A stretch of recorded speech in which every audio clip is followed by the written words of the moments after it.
If you go back and you watch my race video, you'll probably hear me take a few jabs at D&D 5e. I'd like to make myself clear.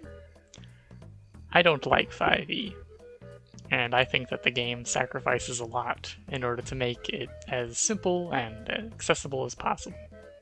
Consider this video a very tiny percentage of an explanation as to why I think that way. I'm gonna make this into a series. Why I think 5e has a lot of fundamental flaws that hold it back. This episode I'll be talking about the notorious spell, Counterspell, and why I think it might be the single worst thing in the game. This video is not going to be very beginner-friendly, so if you aren't familiar with 5th edition and its mechanics, or tabletop role-playing game mechanics in general, a lot of this is going to go over your head. To understand how truly heinous an act it was to print Counterspell, first we must discuss action economy. The action economy is a basic way to refer to how, in a turn-based game, actions on opposing sides stack up to each other. If you have two parties of 4 going head-to-head, things are pretty even.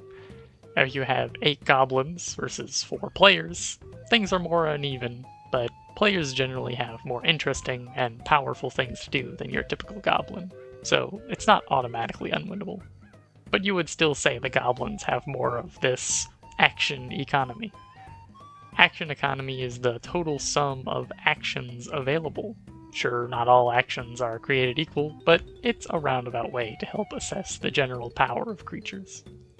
A very typical action that people take is casting spells. As the game goes on, spells have increasingly powerful effects that, if used optimally, can instantly win fights. D&D, at least as I have experienced it, is largely centered around spells. Most effects are based on spells, items give you access to spells, etc. 8 out of 12 of the base classes are spellcasters, with more added in later expansions, and some classes that give access to spells for classes that usually aren't casters also exist. All of this to say, D&D has a lot of spells flying around in every single combat all the time. It is almost unavoidable. Spells are a core component in the game. Here's where Counterspell starts to become a problem. If there exists an effect in the game that automatically negates spells, like Counterspell, that means that creatures will often end up losing their action, and therefore most of their turn. Fortunately for the Counterspell user, Counterspell is a reaction that happens off-turn. What does this mean? It means that the Counterspell user still has their action, and therefore the bulk of their turn, but the opposing caster does not. Thinking back on that whole action economy thing, here we see an example of someone who basically subtracted an entire enemy turn from the equation. This is obviously incredibly powerful, but what did it cost? Most often, the caster will be losing only a mere reaction, something that casters will very often have available to them outside of maybe the shield spell, which they are much less likely to need against opposing casters. They will also have to spend a 3rd level spell slot, or higher. This can actually be a pretty big deal for low-level characters, but once you get to tier 3 or 4, it matters pretty little. But Knack, I hear you say, Counterspell is X, Y, or Z, so it's not that broken. I should definitely give credit where it is due. There is very limited counterplay to Counterspell. However, in typical Magic user fashion, there's always a way to patch up those holes. It does have a range of 60 feet, so longer range spells like Fireball can outrange it. Fortunately, sorcerers have access to Distance Spell, which can patch up this weakness. If the spell being countered is a higher level, then the caster needs to roll an ability check, so it isn't guaranteed, right? Unfortunately, Counterspell itself has built-in counterplay to that counterplay, and that it always trumps spells of an equal level. making it impossible to beat Counterspell on an even playing field. Not to mention, the fact that the check is an ability check means that all manner of things can be added to the roll to increase its consistency. Bardic Inspiration and Enhanceability come to mind. Other forms of counterplay could be depriving players of information. Instead of, "The Lich casts Fireball," you say, "The Lich is casting a spell." Then the player doesn't know what level spell is being used. They don't know if the spell is worth counterspelling, and so on. Again, this isn't airtight. Many DMs will give their players some leeway, letting them roll Arcana to tell what spell it is, or something along those lines. Those were a few reasons why Counterspell is overpowered. But here is where things get outright silly. Did you know that Counterspell is itself a spell? That means that if you happen to have any other casters in the area, you could enter a chain of counterspells with as many casts as there are casters. An unlikely scenario, sure, but at high-level play, it is much more likely to happen with the numerous slots to memorize spells and cast them with that mages have access to by level 15. Remember what we said before about the cost?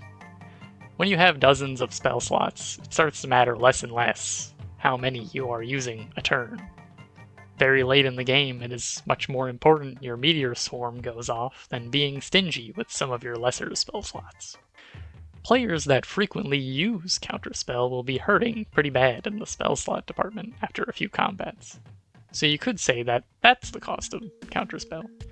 But imagine for a moment your DM includes enemy mages with Counterspell prepared. If your players want to take down a corrupt mage college, it doesn't seem so unlikely.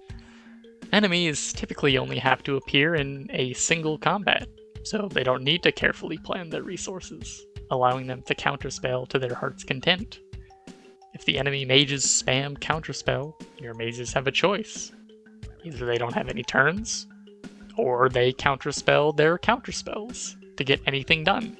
Suddenly, that wear and tear aspect to the adventuring day is much more rapidly accelerating towards your mages are completely useless. I would also like to point out perhaps one of the silliest and most convoluted array of rules I think I have ever seen. In 5e, there is a general rule that you can't cast multiple leveled spells a turn. At least, that is how many people, myself included, understand it. This most often comes up with things like Healing Word and Sorcerer's Quicken Spell. Counterspell conveniently gets around this rule by being off-turn. Or does it? If you read this source, link in the description, on page 12, one of the lead developers points out an example of a mage being able to counterspell a counterspell targeting their own spell as they are casting it. You thought you needed multiple allied casters to get the counterspell chains going? No, you just need a caster and their adversary.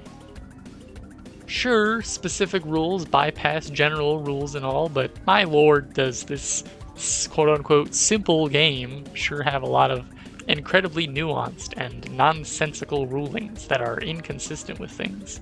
Like the no double casting leveled spells a turn that only more experienced players would even care to enforce. All of this is to say, the more counterspell you include in your games, the more ridiculous, the more imbalanced, and the more one-dimensional they become. Just talking about this annoys me. It's like an endless loop of, "You just activated my trap card," where the main limitation is daily resource expenditure, which can be invalidated by enemies only appearing in combat once. Ugh, I hate it. This is why things should be designed in such a way to be balanced when used by and against the players. But Knack, I hear you say, 5.5 fixes Counterspell. Now it's a saving throw. Don't even get me started about the saving throws in this system. It's a con save. I wonder how many casters are proficient in those. 1. Sorcerer. Sorcerer is the only caster that gets con proficiency. And Eldritch Knight too, I guess. 1 class and 1 subclass get proficiency. Oh, and now Legendary resistance applies to it too. This means that the same type of dynamic exists where early game it will be more inconsistent, but as the game progresses, it will get even more consistent. I won't go too deep into how poor the saving throw mechanics scale in 5e, but let's just say that spell save DC at level 20 is 20, and the average con save without proficiency is going to be like +2 or +3. A nice 15% chance to cast your spell, idiot. Also, you can still counterspell. At least when your spell gets counterspelled, it doesn't consume the slot.